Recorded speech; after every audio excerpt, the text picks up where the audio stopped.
Club Penguin is a game that I'm sure most of you are familiar with, and probably grew up playing, in some cases exactly like mine, even being your first experience into the world of gaming. Waddling around, meeting new friends, and decorating your igloo through hard-earned coins from the wide range of mini-games. See, I was working a 9 till 5 from the age of 4. It wasn't just a game, it was a second home for many, creating memories which still stand strong to this day, being held in a special place in many people's hearts. But in this world that millions of us love, rumours thrived, and you couldn't go anywhere without hearing a penguin telling you their supposed secrets. But one of these stood out from the rest, the urban legend of tipping the iceberg, a rumour even more well known than the game's actual secrets, like the blue Viking helmet, and just as equally known as the EPF and the PSA, two of the island's secret services, protecting them from any danger. But the entire history of the iceberg is somewhat obscure except for this rumour, so grab your tour guide hat and hold on to your snowshoes, because this trail is going to get bumpy. So let's tip the mystery of the iceberg. Let's start all the way back in October of 2005, when the game had just launched as a result of this hard work of Lance Preeve, Lane Merrifield and Dave Crisco, all being the founders of what was known as New Horizons at the time. After many previous test versions, such as Experimental Penguins and Penguin Chat, the game was instantly a huge success, despite only having a few locations to visit, with many notable ones such as the Plaza, and more importantly, the iceberg, not being visitable at first, despite them appearing on the map. That wasn't until March 29th of the next year, in which the location was added as a secret, with the area name not showing up if you hovered your mouse above it, unlike many other locations on the map, except for the dojo at the time. This wasn't the only way to access the location, however, as it was accessible through a few other ways, such as a spy phone, and as well as my personal favourite, being that you could visit it through Crashing in Jetpack Adventure. Quite a fun little Easter egg if you ask me.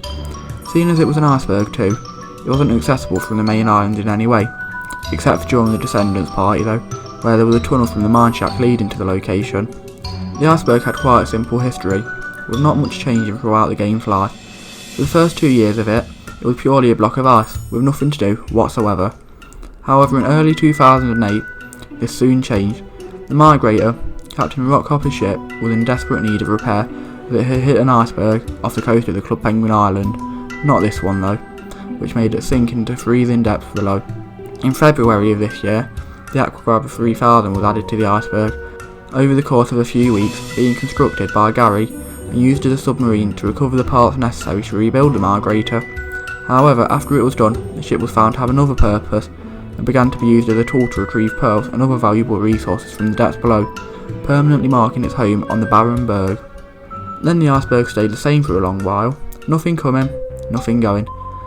Even when the Disney team redesigned the entire map, this location remained the same, with the only addition after this period being a Megalodon, which would visit every hour starting in 2015.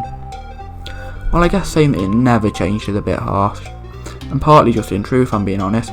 It changed appearance in the majority of the game's parties, with some of them being extremely unique. Some of my personal favourite designs from these parties were 2008's April Fool's Party, in which it was a real life picture of a bucket of water with a few ice cubes sitting in it, which was also brought back for the 10th anniversary party in 2015. The 2007 Festival of Snow, which featured different pieces of art by players of the game, and my favourite, the Marvel Superhero Takeover in 2012, in which the iceberg turned into a miniature version of the island, with all the notable locations being replicated. I'd also like to give an honourable mention for the Mega Whale, which is the only room visible from the iceberg, and was only available for the 2008 water party as well, and was just an inflatable whale. But it looks cool, and it even appeared in a Card Jitsu Power card just a few years later. Not only did it have a deep history, but there was also something else that plagued the desolate landscape of ice, a rumour. Not just any rumour however, one which swarmed the community for well over a decade. Nobody's sure exactly how it started, but ever since penguins first visited the iceberg, players desperately scrambled to find a way in which it could be tipped. Many different ideas popped up from time to time, however there was one which stood out from the rest, stating that you needed a group of dark blue penguins, varying in size depending on who you were to ask, with hard hats, blue puffles, as well as saying that you'd need to stand on the left side of it, near the small hill at the top. It's unknown why blue was such a notable colour in this rumour, and it might have purely been a coincidence. Penguins always used to run around from room to room, getting as many penguins to visit in an attempt to make the rumours come true, and it was great to see how close the community would get in the hopes of tipping it. However, nothing happened. No matter what, it wouldn't budge at all. Everyone still tried though. The determination of the community was more powerful than anything, and the rumours kept circulating. People kept figuring out different ideas to test, and did whatever they could to make this dream come true.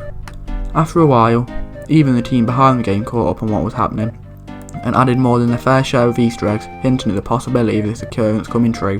The first time that the idea was supported by the team was merely through the use of a postcard, which invited other players to come and tip the iceberg, which featured a multitude of different coloured penguins drilling away on the icy plain, and a message which read, "Let's try to tip the iceberg." This wasn't the only small nod to the community spirit either though. In 2010 there was a berg drill stamp added for when 30 penguins attempted to try and tip it, further pushing these rumours out to the players, making everybody need to attempt them as well if they ever dreamed to get a complete collection of stamps. This stamp was fucking hard to get though. It was rare to get 5 players tipping the berg on servers other than Blizzard, never mind 30. Even outside of the game though, the team kept hinting that the bird could, and would, be tipped. They did as much as they could to sometimes try and cover up their little nods though, like in the Waddle On mini-series.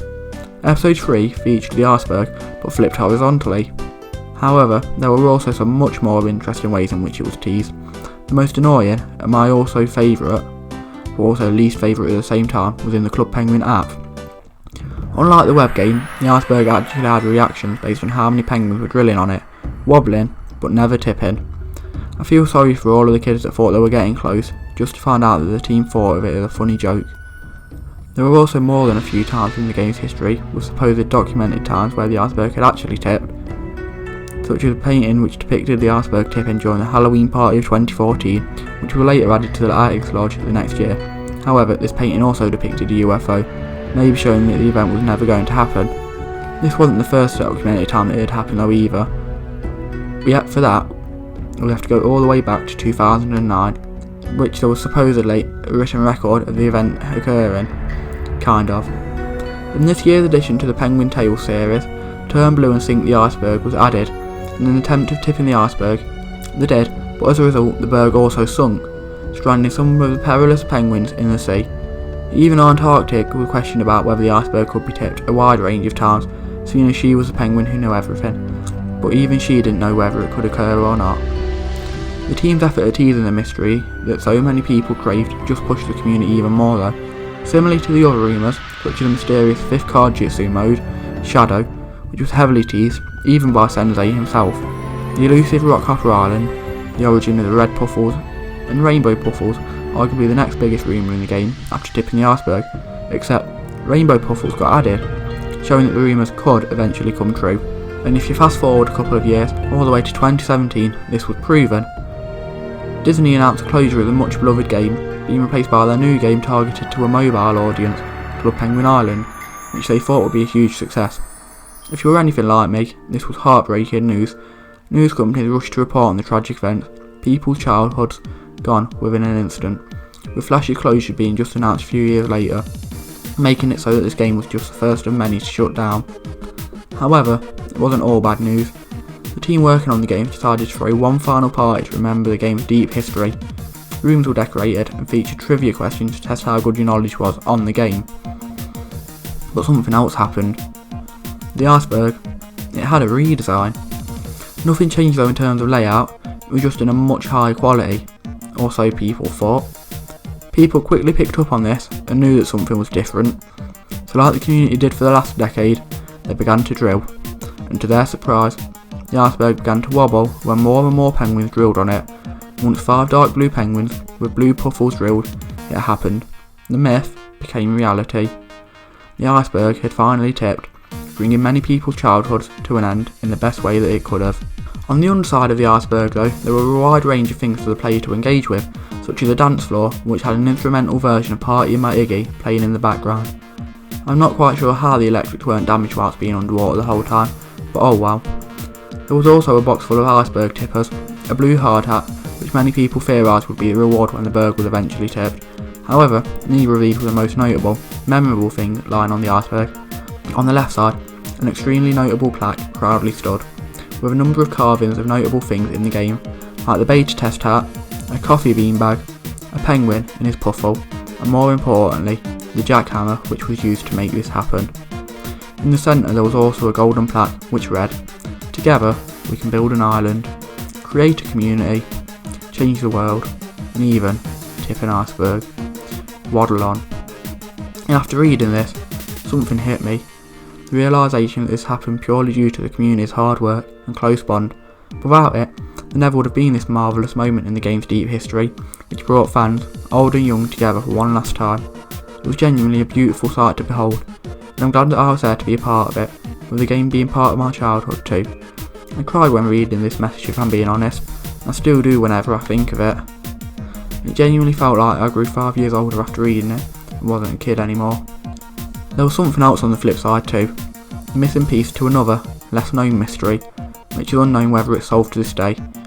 In the ice, frozen in time, stood a boy with the number 11 painted on it, making all of them between the numbers 1 and 12 having been found, with the exception of 9 around the island, as well as 13 being present on the wall inside of the old Club Penguin headquarters in Canada.